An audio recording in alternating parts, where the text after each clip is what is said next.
world will little know nor long remember what we say here.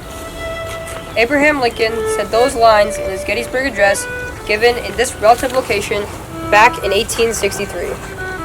I think that we should be grateful that he was a bit too humble. The world does know what he said here, and we must all remember what those soldiers did here. In what is usually ranked among the best speeches of all time, the Gettysburg Address gives a message of honor, respect, responsibility, and to those who fell to protect our freedom. His words should echo in our ears today, standing here in the Gettysburg National Cemetery.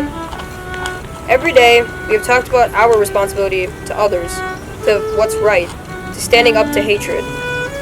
We talk about honoring sacrifice, honoring service, and honoring those who have dedicated themselves to building that more perfect union.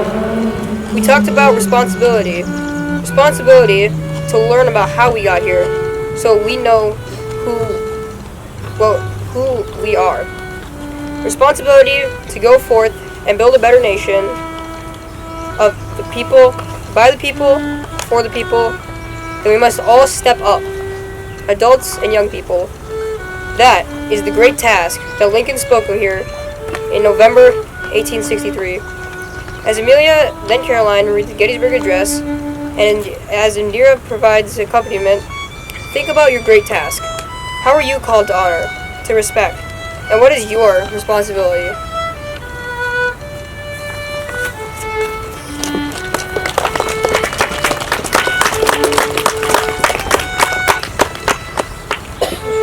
The 1st Minnesota Volunteer Infantry Regiment holds a special place in the history of Minnesota.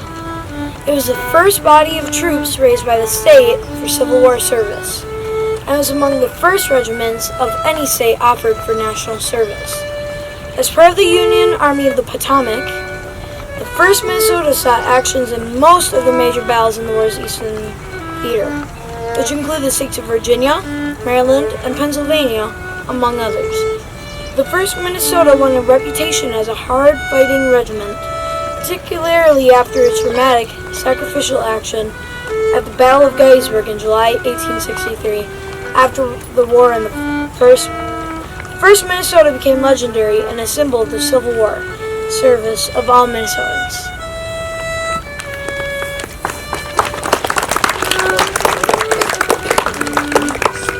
On July 2nd, 1863, the second day of fighting at Gettysburg, the 1st Minnesota helped General Winfield S. Hancock hold the Union line against advancing Confederate soldiers. Outnumbered 4-1, the 1st Minnesota fought the Confederates at close range over 300 yards of open ground near Cemetery Ridge. The next day, the 1st Minnesota contributed to the repulse of Pickett's charge, which effectively ended the Battle of Gettysburg and served as a turning point in the war. The 1st Minnesota Regiment saved the second day of the Battle of Gettysburg. Turning the tide of the Civil War, a lot of blood was shed to end slavery, and we must remember the cost that was paid in the name of freedom.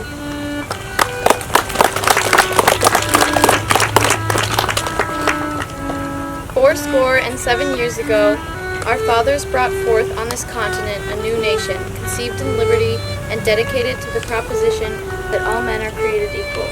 Now we are engaged in a great civil war, testing whether that nation or any nation so conceived and so dedicated can long endure. We are met on a great battlefield of that war.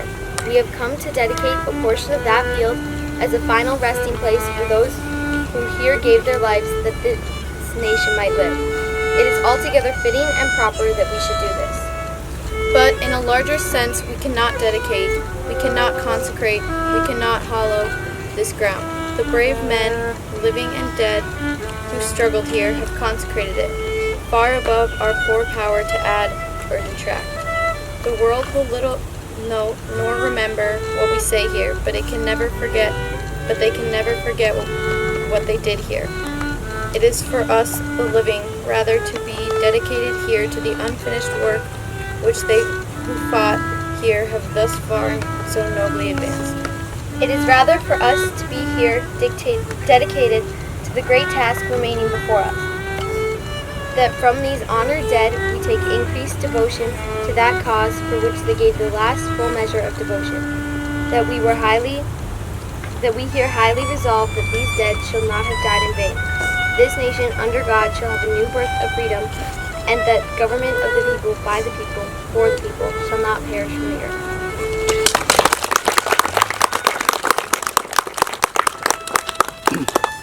So as the music continues, please just take a moment to think, to pause on all you've seen and done, not just today, not just over the last 4 days, but in all the work that you've done ahead of time for this trip, but also everything that you've done in all your studies, because everything after this is kind of what you make of it.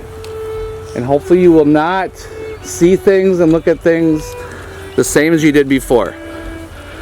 And where you go with this is up to you, but give it some thought for the next minute or two as Indira plays, and then give her some nice respectful applause, but quiet applause when she's finished. Thank you.